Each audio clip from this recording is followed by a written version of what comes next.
గంభీర్ బాబాయ్, నేను జైస్వాల్, అయ్యరు, సిరాజు, బుమ్రా మా పిల్లగాళ్ళందరం ఫ్రీ అయిపోయాను.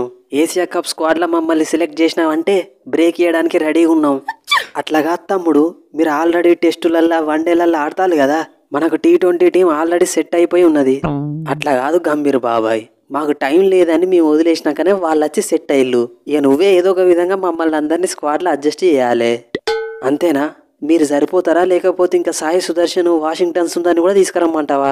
వాళ్ళని కూడా ఇంక్లూడ్ చేయని ఫస్టే అడుగుదాం అనుకున్నా గానీ మళ్ళీ గుజరాత్ టైటాన్స్ వాళ్ళని పెట్టంటానావని అడగలేదు. కుదిరితే వాళ్ళని పెట్టినా కానీ నాకేం ప్రాబ్లం లేదు. ఇంకేందిగా మరి, స్కైని కూడా బయటపడేసి నీకే కెప్టెన్సీ ఇస్తా, ఏమంటావు? అనేది ఏమున్నది అంత మంచి ఆఫర్ ఇచ్చినాక? తమ్ముడు, చెప్పేదందుకు నీకన్నా ఉండాలి, ఈనేదందుకు నాకన్నా ఉండాలి. అభిషేక్ శర్మ ప్రస్తుతం T20లలో నెంబర్ 1 ర్యాంకింగ్స్లో ఉన్నాడు. సంజు శాంసన్ సౌత్ ఆఫ్రికాలో 2 సెంచరీలు చంపున్నాడు. తిలక్ వర్మ ఆల్రెడీ T20 ర్యాంకింగ్స్లో నెంబర్ 2 పొజిషన్కి వచ్చిండు.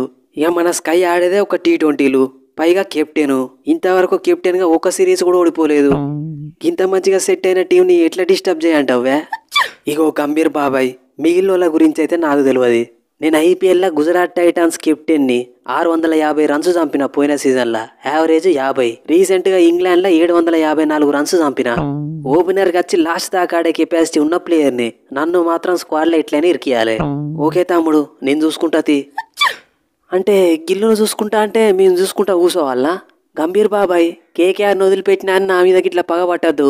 నేను కూడా IPLలో పంజాబ్ కింగ్స్కి కెప్టెన్నే, ఫైనల్ దాకా తీసుకుపోయినా. నేను ఎసొంటి ఇన్నింగ్స్లు ఆడి మ్యాచ్లు గెలిపించిన్నో ఫ్యాన్స్ అందరు చూసిళ్ళు.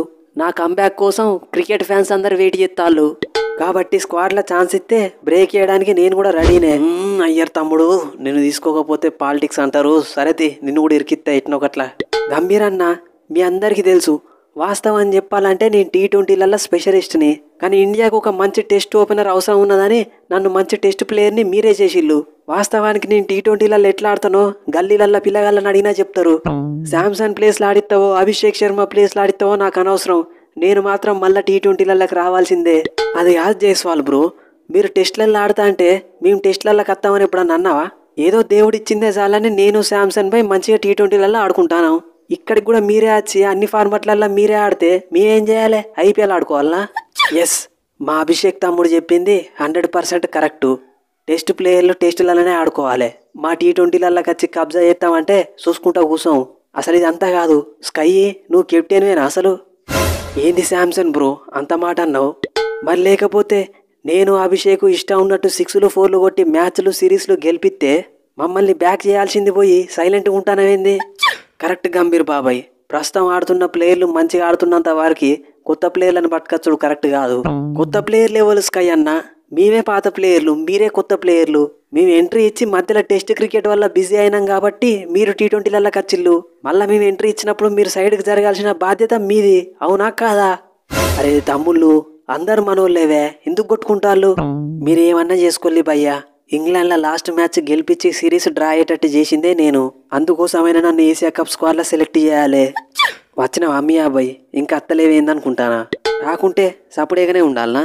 ఇంగ్లాండ్లో నా పర్ఫార్మెన్స్ చూసినావు కదా ఎట్లున్నదో, ఏషియా కప్లో కూడా గదే రిపీట్ అవుతుంది. సరేతి, నేను ఏదో అడ్జస్ట్ చేస్తా. దూబేని, రింకు సింగ్ని పక్కకు పెట్టి మీ దాని లెవెల్లో ఇద్దరిని పట్టుకరడానికి ట్రై చేస్తా అనుకున్న గంభీర్ బాబాయ్. అల్కగా దొరికినామని అటు తిరిగి మీరు మా మీదనే పడతారని చూసినావా దూబే బ్రో? లాస్ట్కి వీళ్ళు సైలెంట్గా ఉండే మన మీదనే స్కెచ్ చేసిళ్ళు. అవసరం ఉన్నప్పుడు వాడుకొని వదిలేస్తారు బ్రో. కనీసం T20లైనా ఆడనీయకపోతే ఇక మనం IPLే ఆడుకోవాలనా? తమ్ముళ్ళు, మనలో మనం కొట్టుకుంటే కథ నడవది. ఈ ఏషియా కప్లో అసలే మనం పాకిస్తాన్ 1 కాదు 2 కాదు 3 మ్యాచ్లు ఆడే అవకాశం ఉన్నది.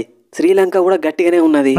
నేను సెలెక్టర్లు ఎట్లనో కష్టపడి మంచి స్క్వాడ్ సెలెక్ట్ చేస్తాం కానీ మీరైతే ప్రాక్టీస్ చేసుకోండి. సో ఫ్రెండ్స్, ఈ స్పూఫ్ కనుక మీకు నచ్చితే మన ఛానల్ని సబ్స్క్రైబ్ చేసుకోవడం మర్చిపోకండి. వీడియోని లైక్ చేయండి. ఇక ప్రస్తుతం ఏషియా కప్ స్క్వాడ్ గురించి అయితే ఫుల్ కాంపిటీషన్ ఉంది. ఒకవైపు అభిషేక్ శర్మ, తిలక్ వర్మ, సంజు శాంసన్, శివం దూబే, రింకు సింగ్ ఆల్రెడీ సెట్ అయిన ప్లేయర్లు. ఇంకోవైపు శుభ్మన్ గిల్, యాస్వి జైస్వాల్, శ్రేయాస్ అయ్యర్, సిరాజ్ వీళ్ళందరూ ఆల్రెడీ ఎస్టాబ్లిష్ అయ్యి మళ్ళీ బ్రేక్ ఇచ్చిన ప్లేయర్లు. సో స్క్వాడ్లో ఎవరు సెలెక్ట్ అవుతారన్నది మాత్రం మంచి ఎగ్జైటింగ్ ఉండబోతుంది. స్క్వాడ్ వచ్చినాక మళ్ళీ వీడియో చేసుకుందాం దాని మీద. ఇక మీరు ఎవరు సెలెక్ట్ అయితే బాగుంటుంది అనుకుంటున్నారో కింద కామెంట్ సెక్షన్లో చెప్పండి. నెక్స్ట్ వీడియోలో మళ్ళీ కలుద్దాం. Thanks for your love and support.